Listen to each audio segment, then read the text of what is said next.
Hey, everybody. Welcome to another podcast of Horse Geeks, where we look at horses and riders from the inside out. I'm Kirsten Nelsen, and with me today is Deb Romero. And I forgot the introductions again. Oh, well, on we go. So today's topic of the Horse Geeks podcast is kind of a continuation of the last podcast on positive and negative reinforcements, but focusing specifically on what we call contacts and aids. So how we use that as horse people to talk to our horses. And I was so excited.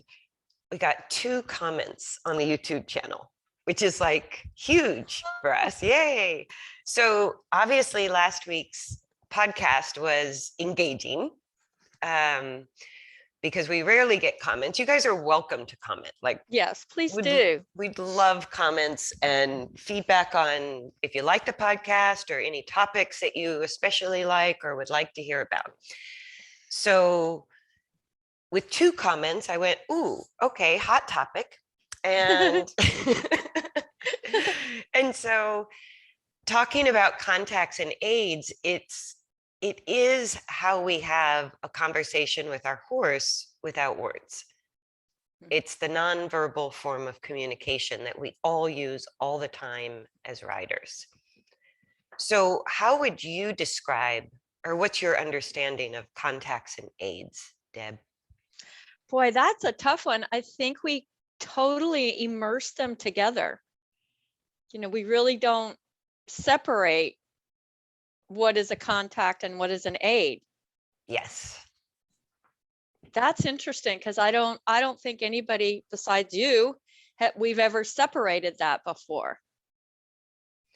Right. So when you get on a horse, you're in contact, right? Which we sort of all take for granted. Yeah, we do. And the only contact that seems to get a lot of focus is rein contact, because that's difficult. But we also have a seat contact and a leg contact.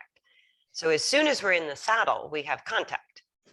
Contact just means a physical touch. Okay, I was going to say it's just touching. It's kind of like, and I can relate it to Alexander work. It's like just putting hands on without giving information. Bingo. Yeah. I was hoping you would say that, because I think it totally relates. We could use the very same terminology for the work you do as an Alexander instructor to what we do as riders on our horses. Yes, exactly. I've never thought of it that way, but it's very connected. Yeah. Right. So to recap from our last podcast, where we talked about positive and negative reinforcement, positive reinforcement is one of the ways to give positive reinforcement is an absence of stimulation, to do nothing, right? Which equates to our contact, which is a neutral touch, not a directing touch, right? But I think as soon as we get on, we take for granted that we're in contact and we really focus on giving aids. Yeah, we're very much doers, thinking we have to constantly be doing something. Yeah. Yeah. And so when you put hands on people, what are you doing with your hands before you begin the work? What am I doing with my hands before? I'm listening? Bingo. I'm totally listening, because sometimes what I see may not be the truth. Yes. I until I make contact with somebody, that's where I get the information of what's going on inside. Yeah, exactly. So that's the point of the contact, is to listen, to receive. So if we think of our binary conversation with the horse, we can say yes, we can say no through positive, negative reinforcement, right? The aids are the nonverbal equivalent of saying no, and the contacts are the nonverbal equivalent of saying yes. Right? So in our little binary conversation of yes, no, yes, no, yes, no, the contacts are where we're actively listening. We're not really neutral. We're actively receiving information, which is what you're doing when you put hands on people. you're feeling the nuance of what the body has to tell you.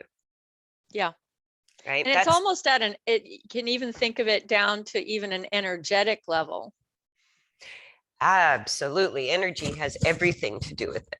Yeah. And I think the same is true for horses, because horses, as natural prey species, are masters of compensation.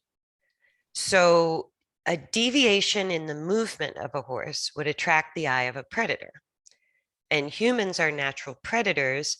So horses can be significantly mechanically dysfunctional before they even show a grade 1 lameness.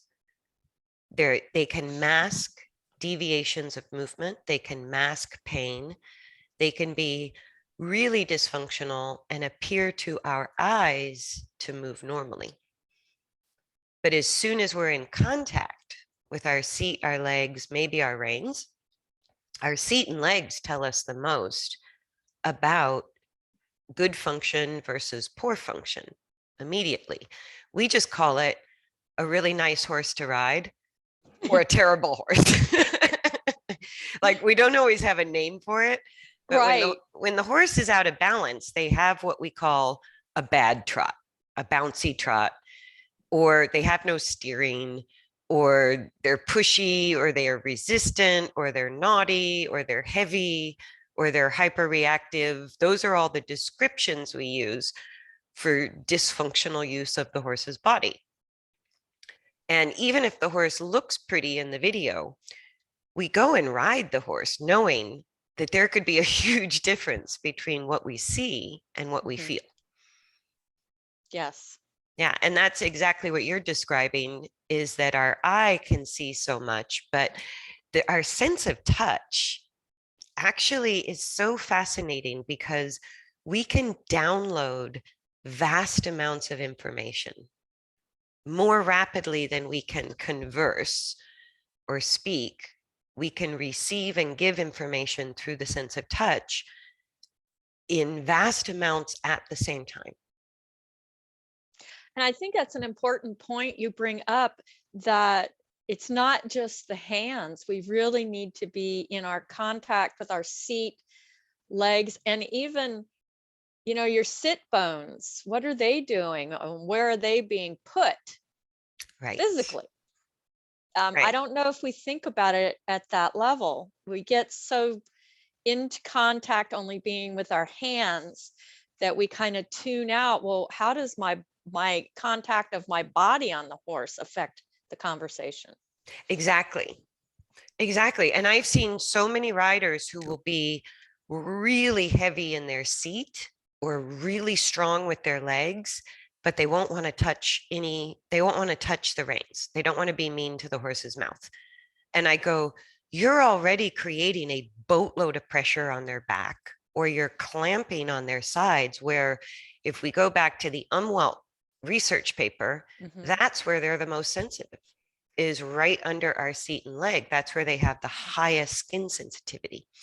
So our seat and leg contacts are actually, I think, way more important than our rein contact. I agree. And as you mentioned, if you're gripping, biomechanically, if you're tensing a muscle, you have shut off all those proprioceptors to receive information. Right. To send to your brain. You can't hear if you're locking somewhere or tensing somewhere. Exactly. So when we overuse muscle energy just to be stable, we literally can't feel the horse. We can't receive the information about the horse's movement, because we create an internal loop. Yes. So jamming the heels down, clamping the legs, kind of excessive toning through the upper body, the chest, the arms, the legs, just to be stable, means if we're using that much muscular energy just to stabilize ourselves in the saddle, we can't feel the horse. Right. And that's the other thing. Unless it's a big thing. Yes, unless it's a big thing. And I hear that a lot from riders, that they sort of go, I don't have any feel. And I can talk to that too, because we become, it's called the lost sixth sense. It's out, it's not in print anymore, but we've become much more seers than kinesthetically aware with the Industrial Revolution. So to bring that back to people to actually be in their bodies Yes. is kind of like a new thing, instead of, oh, I've got to do it this way. And that's, there's no right or wrong. It's just what's biomechanically correct. Right. Right. And I think in the human world, pre-COVID, the handshake was always a very important part of introduction. Like in, business training, they'll do seminars on handshakes. And because we convey so much about ourselves through touch. Yes. So the human equivalent is how we shake hands, right? But as soon as we get in the saddle, we're sort of shaking hands with our horse. Our horse is getting a lot of information about us, and we can receive a lot of information about the horse. And it doesn't just have to be the reins. Like I go, the seat, the leg, and the reins, to me, all have equal value. Through those three contacts are how we feel the horse from head to tail. So each one feels or receives information about a different part of the horse. So the reins just help us feel the use of the head, the neck, the front limbs, but our seat and leg are feeling everything behind the withers. Even part of the shoulders we feel through our upper legs. So the contact is the listening part of the conversation, where we're trying to feel various forces, directions of forces, even the energy that's coming from the horse. And then the aids are where we talk. So like in Alexander work, how would you describe an aid when you're working on a person? We use the language, and this might be great to implement in the horse world, is direction, giving direction. Yes. Yeah. So that's a very subtle aid. Yeah. It's, and this is another thing. I don't know if riders do this, but as Alexander teachers, we're always working on ourselves while we're working with somebody else. I'm always questioning or saying, am I tight anywhere? Am I, standing on one leg more than the other? All of that's going through my mind while I'm working on somebody, because it's that interesting conversation, I think. Yes. Because if you feel something, you always, as an Alexander teacher, I say to myself, do I do that? Yes. Better check in. And that's what I loved learning about the Alexander technique, because that parallels riding. It does. To a T, because there's a dynamic relationship between the rider balance and the horse's ability to move. So yes. To me, some people give aids to a horse almost like a chiropractic adjustment. Like, a chiropractic adjustment is going to go in there and sort of shift the body. So right. Anytime we become active and apply force, and I don't mean force in a bad way, I just mean force as an energy, right? So when we apply force, we're giving an aid. So every time we activate our muscular energy, and with or without an actual gesture, right? Good so as soon as we increase the tone of our calf muscles, we're giving an aid. And we might not even know it. Right. Right. Which is why beginners get run off with, because they're gripping with the lower leg and the horse thinks, go faster, go faster, go faster. Right. So like if we look at body work, a chiropractor is going in and making a very assertive adjustment to the body. That's a big fat aid, right? What you're doing is still an aid, but it's more subtle. It's just giving direction to the body of how to manage the force that's already there. And that is how I would describe the difference between what I call exaggerated aids for the horse would be more like a chiropractor's work, and the refinement of riding, really working with the skin sensitivity of the horse. We can do it more like an Alexander technique instructor. Yes. We give we give the energy or the movement of the horse more direction. It's like Right? redirecting a 2-year-old. Yes. Instead of slapping their hand and saying, no, it's like, oh, how about over here? Let's go there. Let's go there. Yes. Yeah. So if we're not clear in our heads, the difference between contacts and aids, what I see a lot is people giving constant aids, always talking, never listening. Right. And pretty soon the horse is just like, want, whatever. Blah, blah, blah, blah. I hear this all the time. It really doesn't mean anything. And they'll sort of tune out. Right. Or buck you off. Yeah. Or buck you off. Yeah. Yeah. Get rid of you. A lot of times that's the problem when people haven't ridden green horses a lot, like unstarted horses. When we give aids to a green horse, it's construed as pressure in their minds. So, if we're used to riding horses that are a bit dull, that sort of tolerate us and are gazillion aids per minute, you get on a green horse and they will blow up because it's too much stimulation. It's not that we're even giving the wrong aids. It's just that too many aids, talking too fast, saying too many things can overwhelm a green horse. So riding horses that have never been ridden before, you really tune into that communication. You have to listen and then apply the aid and give it meaning, because aids have no meaning to green horses. Right. Right. So they have to learn when the rider sort of tones the calf muscles, that means don't stay at the speed you're at. It doesn't translate in their mind necessarily at first into go forward. Right. So they could go backwards or up.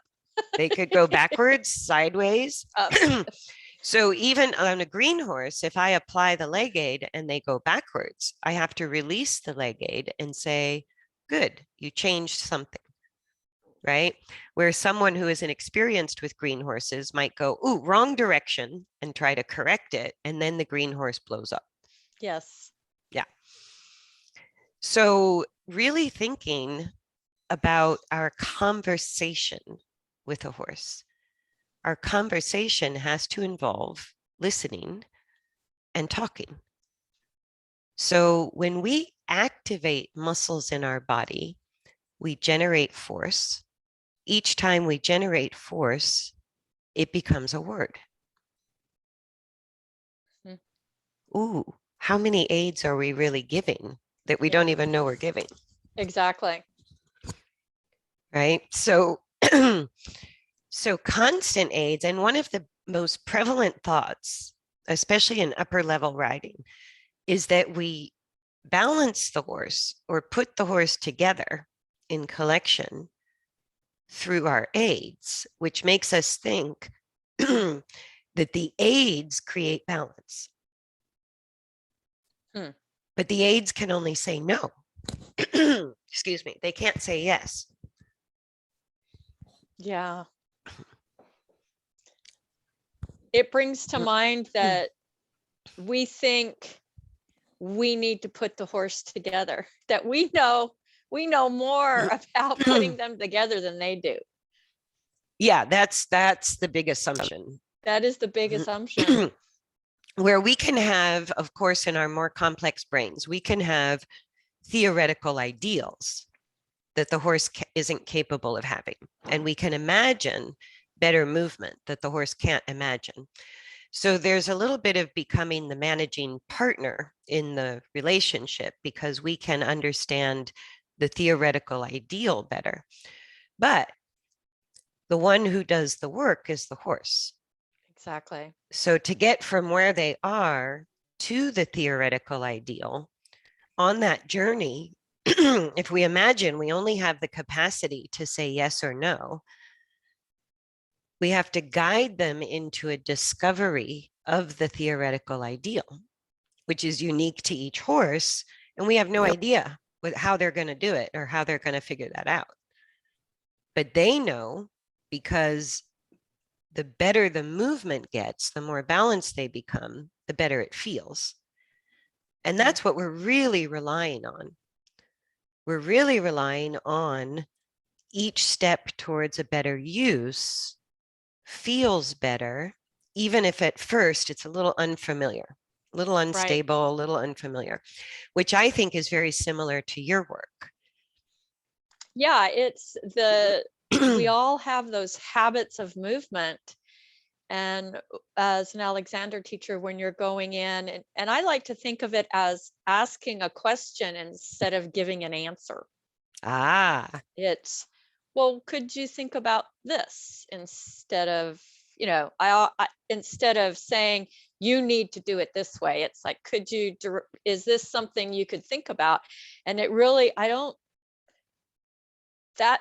people go all different directions, and I'm sure horses do too. Fear could come up, anger could come up. I don't want to go there. Come up. So all of those, the horses respond the same way.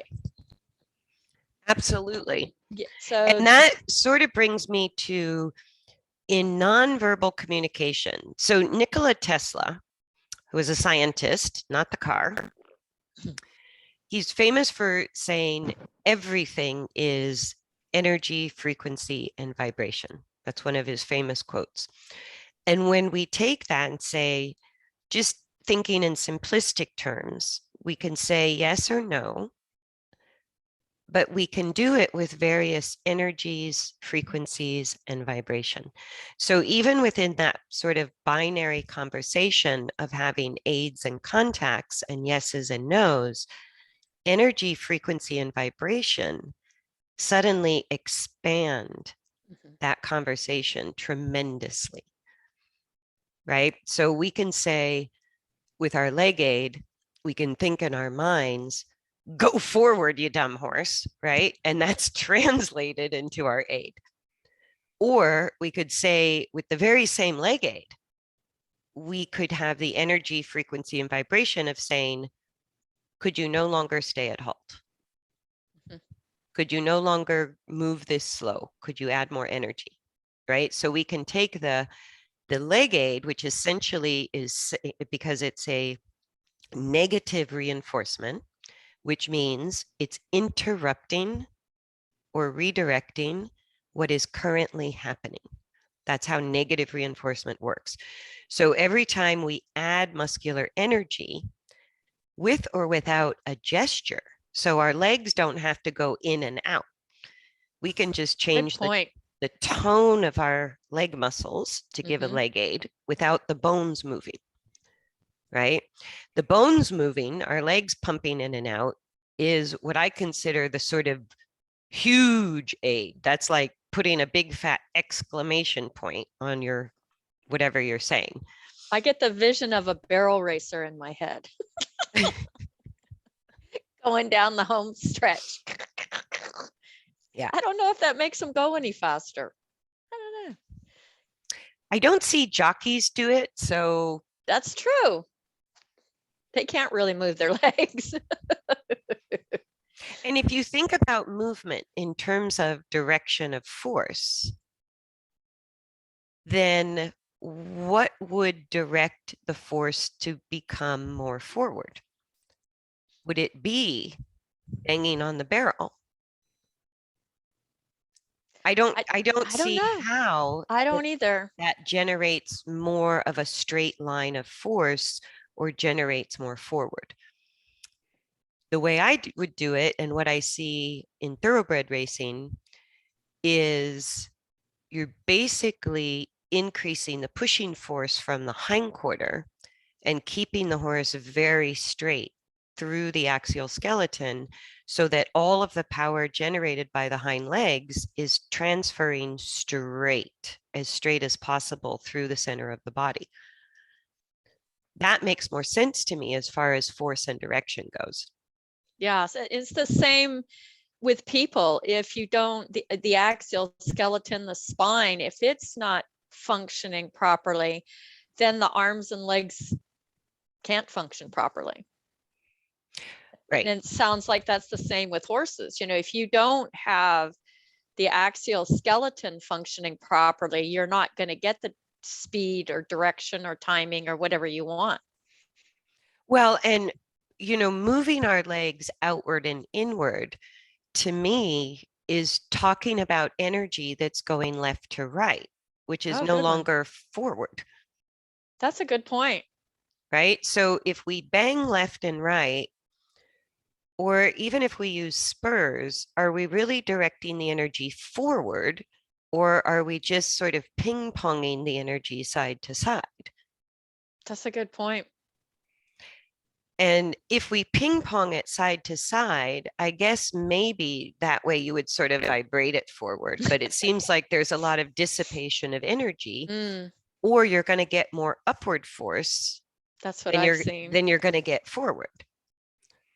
Or So, backwards. I've seen horses go backwards when somebody's put on spurs. yeah, because the energy isn't being directed forward. Like I would think a clear resistance from the legs, telling the horse in our aids, we're resisting a dissipation of energy to the right, and we're resisting a dissipation of energy to the left, which means the energy can now only go forward. So instead of like banging the legs to get forward, if the horse isn't going forward, then we're going to feel the horse push on us left and right. And that resistant leg aid would actually channel the energy more forward. Right? So how we think about energy with direction and force, and then frequency is sort of what we talked about, like with a green horse. If your aids come too frequently, it can be either an overstimulation that they're going, what? I don't get it, right? They're confused. We can overstimulate, which can become pressure on the horse. Or it's like nagging, is saying to a horse, don't do that. No, don't, and no, and no, and no, and no, and no, and no. So then the horse goes, well, I don't understand what the right answer is because I get no relief. So they can either become dull and just sort of shut off, or they can become hyperreactive. Because it's no longer a conversation, it's just us sort of directing, talking. And I'm sure the horse is like, shut up already. I like it quiet. Yeah. Yeah. And I think people think contact means that the horse is somehow on the vertical and light on the reins. But contact means so much more than that. It's active listening through our whole body, where we have to be supple enough and stable enough that we're not just hearing ourselves, but we're feeling in the horse. Is the energy, excuse me, going more side to side than it is forward? With horses that we call lazy, it's almost always the case that there's more energy going left and right than there is forward. Right? Yeah. So if we say contacts are not only listening, but contacts are positive reinforcement. So when we release the aid, we're basically saying to the horse, yes, do that. So if we're never releasing the aids, we're never saying yes. It's a good one. Yeah. Right. And that becomes a big problem if we think of the aids putting a horse together. It's not entirely wrong, but the way most people perceive it is that the aids are telling them, the horses, what to do. So the more the better. Do this, do this, do this, do this, do this. But when we really look at how it works dynamically, and aids becoming negative reinforcement saying no, then what we're really saying to the horse is, don't do that, don't do that, don't do that, don't do that, don't do that. Right? Which can be used in a positive way if we really understand how to direct and manage the forces of motion. But if we think drive the horse forward into the bit, it's like, well, where's the energy really going? Good point. Right? Is it going up? Is it going down? Is it going backwards? Is it going forward and up? Right? Is it going side to side? Where's the energy going? Because if you sort of put that forward energy, you drive it forward and you restrict it with the bit, it doesn't guarantee it goes up. It could easily sneak out the side The doors. side doors. I can see that happening. Yeah.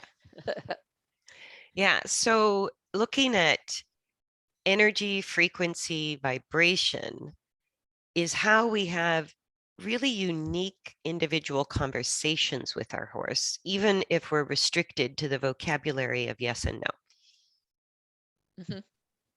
Because even within the yes and no, we can alter that energy to change the punctuation, so to speak. We can say no with a period, an exclamation point, or even a question mark, right? So we can sort of even put a question mark in the yes and no, which I think opens the conversation somehow a little more. And that's what you mean by asking questions. Yes. Instead of thinking I always have to have the answer. Or that the horse needs to do precisely what I desire because I know better than the horse. That takes the question mark out of the aid and starts to put a horse together in a way that no human on the planet can balance a horse better than a horse can balance itself. It's a complex system. So it's sort of, to me, the equivalent of thinking you could make a kid learn to ride a bike by pushing or pulling them into the job. I go, that's not going to happen. No. You can't apply force as an aid to make somebody learn how to swim or ride a bike. It has to come with an inside questioning to get to the level of coordination to make it work. Exactly, which is a process of self-discovery. Yes. And that's what it's, that thinking that there's a right way to do it, or I hear this a lot. Am I doing it right? Is this right? You know, and that's really not the conversation of organization. Right. Or people will say, my horse did X. Is that good or is that bad? Right. Right. And I have to reply all the time with a question of, what was the energy behind the action? Did they do the X while they were super tense or anxious, fearful? Or did they do it in a very calm energy, maybe out of curiosity? Or did they do it because they didn't know what else to do? So the actions of the horse, just like our actions, are the equivalent of words in a nonverbal conversation. But the energy, whether it's fear-based, maybe it's curiosity, maybe it's, oh shit, I got to do something quick because my body's getting unstable. Looking at the energy behind the action, just like with aids and contacts, a contact is a receptive, active listening action. An aid is a talking, increase muscular activity, or make a gesture action, right? So, but those can both be done within a huge spectrum of different energies. Yes. And at a different frequency, fast or slow. So like a horse in fear has very quick energy, very fast energy. Yes. Because they're in fight or flight. Do we match it or do we go the other way? Or I know because it was really windy the last time I rode, not yesterday, but the day before. And that brings the environment also brings in a whole set of situations that could occur. So I become very heightened aware on a day like that. Are we paying attention to what's going on within us, but also what environmentally is the horse taking in that situation? That's such a good metaphor, Deb, because we all know how horses act on windy days, right? They're prey animals, so they're easily stimulated into fear by things that move. We know from the Umwelt study, they live in constant peripheral vision. So anything that moves grabs their attention and can generate fear because it's a potential predator coming through the bushes. So we all know that about horses, right? That they're easily overstimulated, but we never translate that to our aids. No, we don't. So are we the one who's like a windy day on their back? I like that. Right? Or are we a calm, clear, perfect weather day on their back? Because again, if we just look at force and energy and frequency and vibration, it's like we all know how easily horses go into fear and are overwhelmed on windy days. Right? So when we ride, the rapidness of our aids, the intensity of force in our aids, the leverage we use, the amount of aids we use per minute, right? All of that is kind of the equivalent of a really windy day to the horse. It's overwhelming. And I find when horses, like if they're arriving kind of overstimulated like that, the best thing I can do is take on the energy of a calm, clear, beautiful day, calm, clear lake energy, right? Mm-hmm. And I go, they can vent and bounce around and spend the energy and do what they want, especially on the ground. If I'm doing ground work, that's the time to do it. But I don't have to participate or contribute. Right. I can just let them vent. I can stay in my contact mode until I see them work through that energy that just they showed up with, right? Because if they show up with that much energy and I'm using my aids like a windy day, that can escalate out of control really quickly. Yes. Yes. So without sort of even asking ourselves while we're riding, am I giving an aid or am I listening with a contact? Like, I don't know that riders ask themselves that question very often. I don't. I know for myself, just because of my training, I'm constantly asking myself, are all my joints open and available? Just so that, and I'm very good at locking my knees. So that's, just something that simple. How does that, what kind of information am I sending to my horse? Right. Just to find your own stability. Just to find, being that physicality of it all. Right.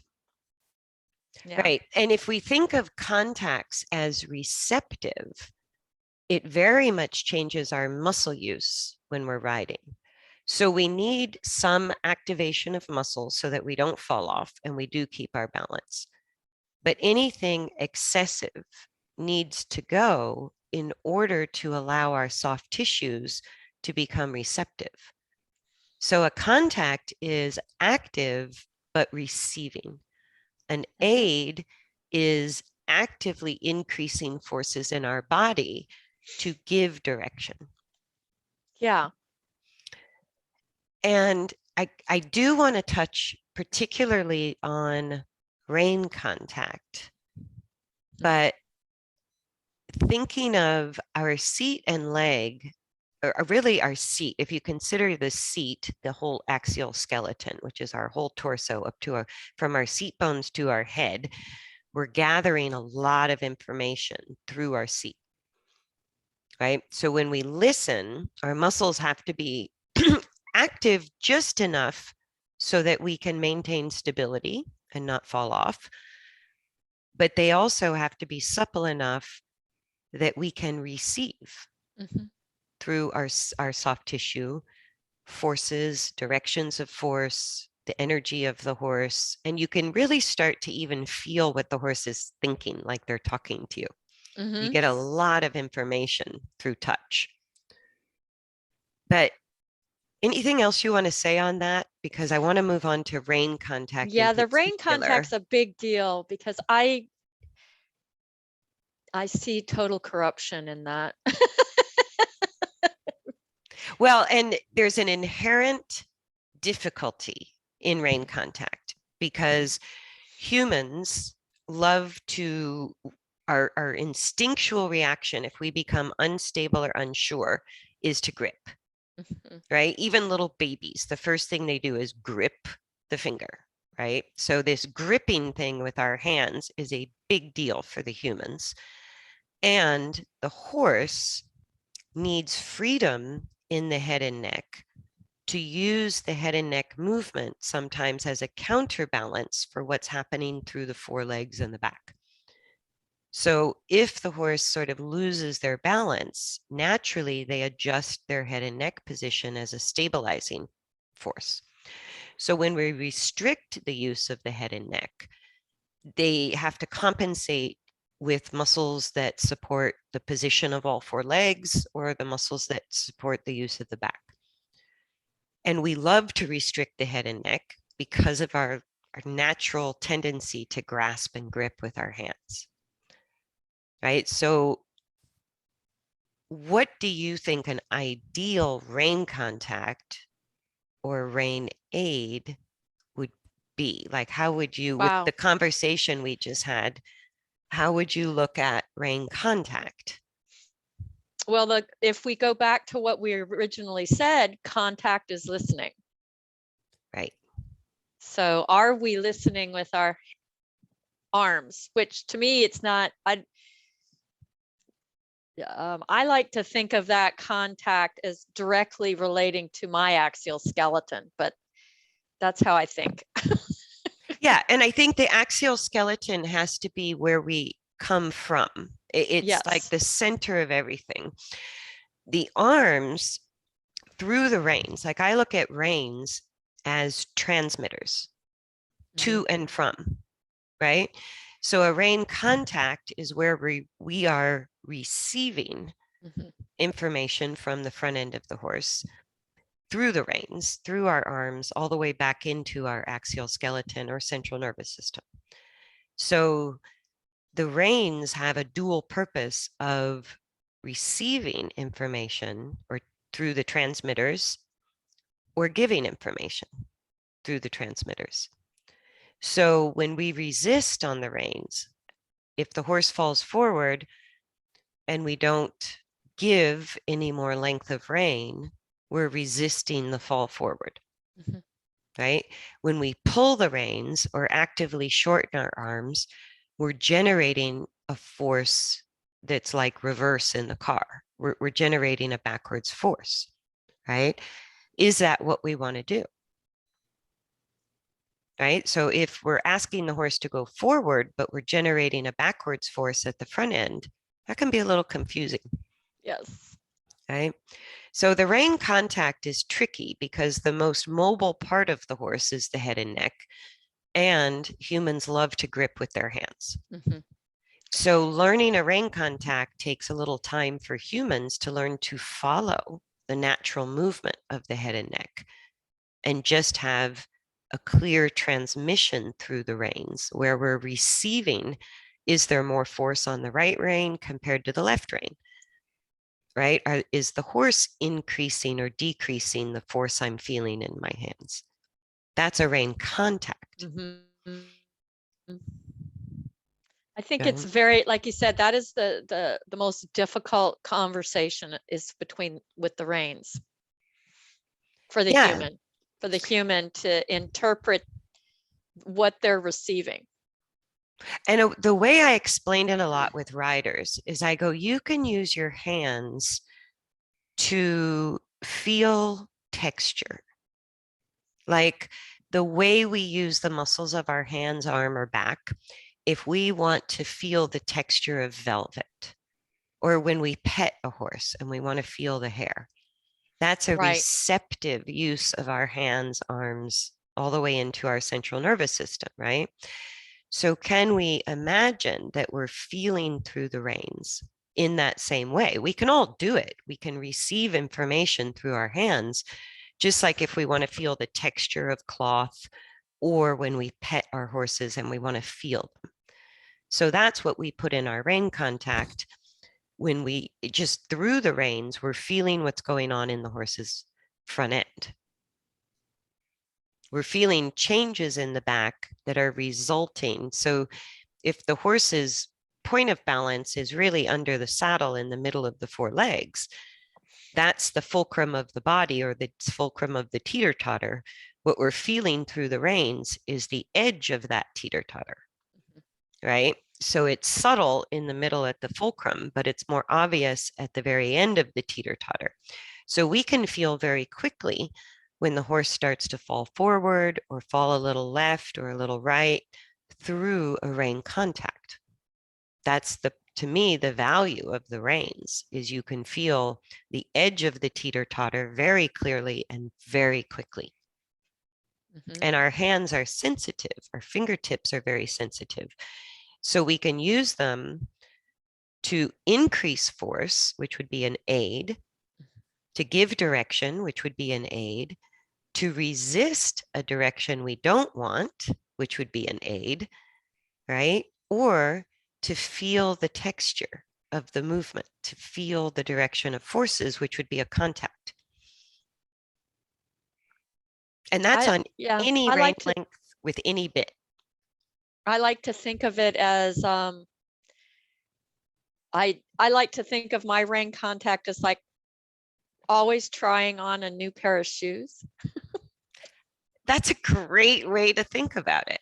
Because Yeah. anytime because your hands and your feet have so many tactile things for balance, that if you think of it, like every time you try on a new pair of shoes, you just are wow, I didn't know that about me.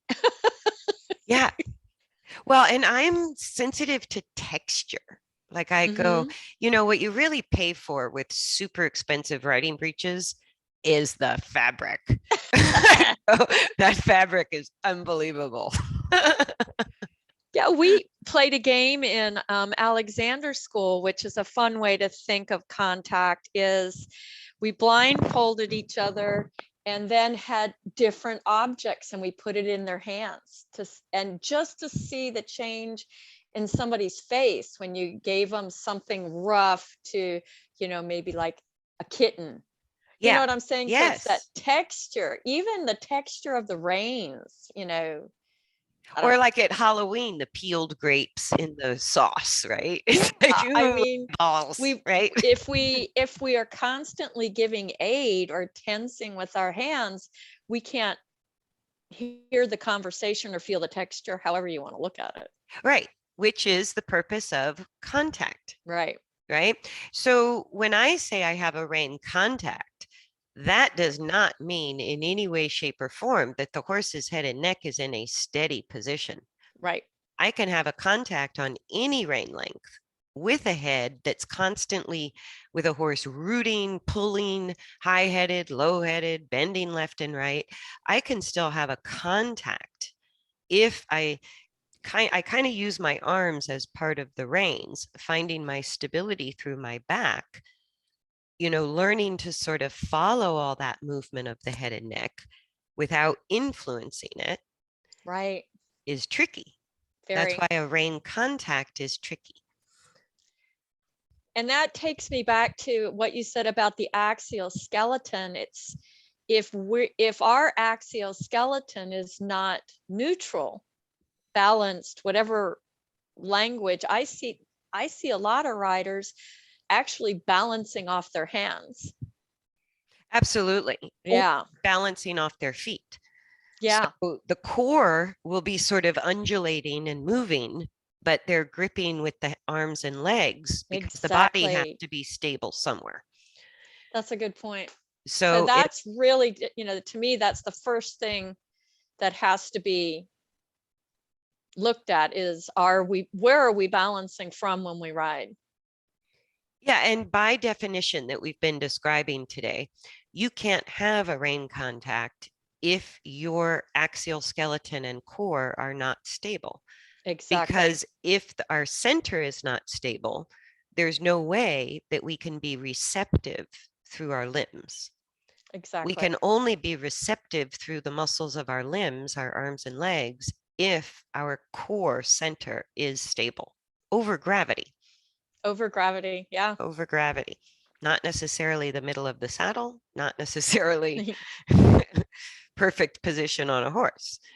So, yes, that's a really good point that the rein contact is impossible as long as we need our hands for balance. Exactly. Yeah. So, anything else you want to add? Or, No, I think that makes it much clearer that contact is listening and giving an aid is a muscular movement. Does that make sense? yeah, it can be a muscle activity with a gesture. Yeah. The legs in and out, the hands and arms moving, or it can be just muscle tone changes without any gesture whatsoever, which is what we picture as a beautiful, quiet rider. The quiet rider. The quiet rider. And it's like the more aids, especially the more gestures we're making, which means we're not only changing muscle tone, we're moving bones. As soon as we start moving bones around on the horse, we start to look like a windy day. Yeah. You know what I mean? We're overstimulating. Yeah. So a quiet rider is one that might be changing muscle tone, And yeah, at a very subtle level. right? But not Yeah. necessarily making gestures, which are still aids. The change of muscle tone is an activity that helps us direct the forces or channel the forces of motion into forward and upward, ideally, and resist all the directions of force that are just not forward or not upward. Yeah. Right. Yeah.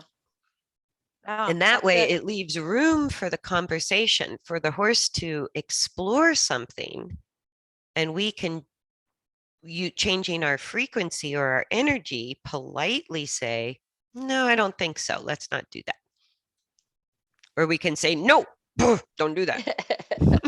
Sometimes you have to do that. Yeah. So just to recap, positive and negative reinforcement are just tools of training. Positive reinforcement is rewarding something that is currently happening, and negative reinforcement is interrupting or redirecting something that is currently happening. Right? So we have the choice with whatever is currently happening, and because we're not riding bicycles, the horses have thoughts and feelings. They make decisions, right? So we take their current thought or feeling or decision or action, and we say yes by just remaining in a contact, being neutral and listening to what they have to say, or we say no by becoming active, either just muscularly or with a gesture or pulling the rein, using the leg, tapping with the whip. All of those are negative reinforcements that we call aids, which is interrupting what is currently happening. Yeah. Right. And it takes punishment and obedience and dominance and submission just off the table. I Don't go, take those it are, personal. yeah, it's not personal. It's not personal. My horse isn't trying to do this to me. They're just trying to figure shit out. So it's Yep, like, exactly. yeah. So thinking of it as a conversation, there's also no right or wrong way the conversation can go. It's just an open discussion. And as humans, we might have the theoretical ideals of balance or the dressage test or the jumping course in our head, but we have to bring our partner along in a cooperative way. Right. right? For them to really get good at it. Otherwise, we're a little bit like a marionette with, you know, puppeteering the horse Yes. through our Yes. aids. That's that right, wrong, good, bad that needs to be taken out of the equation. Yeah. And it never looks beautiful. Like you never find through constant aids and thinking that we're going to put a horse together better than a horse can find balance itself, the movement always looks somewhat mechanical. I agree. Theatrical sometimes, but kind of mechanical. It loses a natural grace and ease. There's no ease of motion. It looks full of effort. And I think that's what I don't want to ultimately land at with my horse. So I have to have a different conversation. Yeah. I have to have an entirely different conversation and trust the intelligence of my horse that, yes, it's just like trusting my kid will learn to ride the bike, even if it doesn't look like that today. It Or will happen. it will happen, right? With enough practice and trial and error and this yes, no conversation, it will happen. And you just have to trust that they had the intelligence to figure it out. It's in there. Oh, we all have it. Absolutely. We all have it. And every one of us discovers it in a unique way. Yes. So I love that conversation about contacts and aids. Yeah. And like you started off, maybe we haven't even thought about it because I don't I think we find think about it. We don't bring it to the forefront. and I find riders at even high levels of riding haven't really paused long enough to consider that there's a huge difference between a contact and an aid. Like you said, you just sort of skate into the aids as soon as you get on,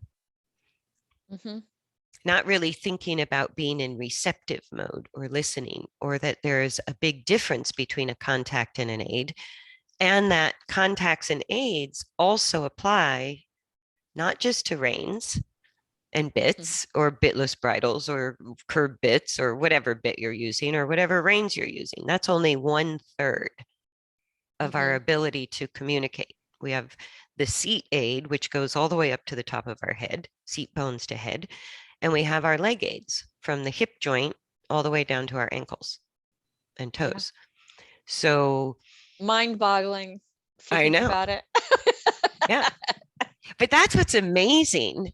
The intimate conversation a horse and rider can have, because we can feel the entire horse head to toe, and the horse can feel our entire body head to toe. So through the sense of touch, we can communicate vast amounts of information, multiple directions at the same time. Like I think it's even faster than we can think. I think that's when our intuitive riding kicks in. We feel it faster than we can actually mentally process it. Yes. That's the juicy stuff. It is. All right. I think that's a good place to wrap it up. So thank you guys for joining us once again for Horse Geeks Podcast. Please like and share, subscribe, and comment. We were so excited to have 2 comments. Yes. That was very exciting. And we will see you next time. Be kind. Thanks. Bye, everybody. Bye.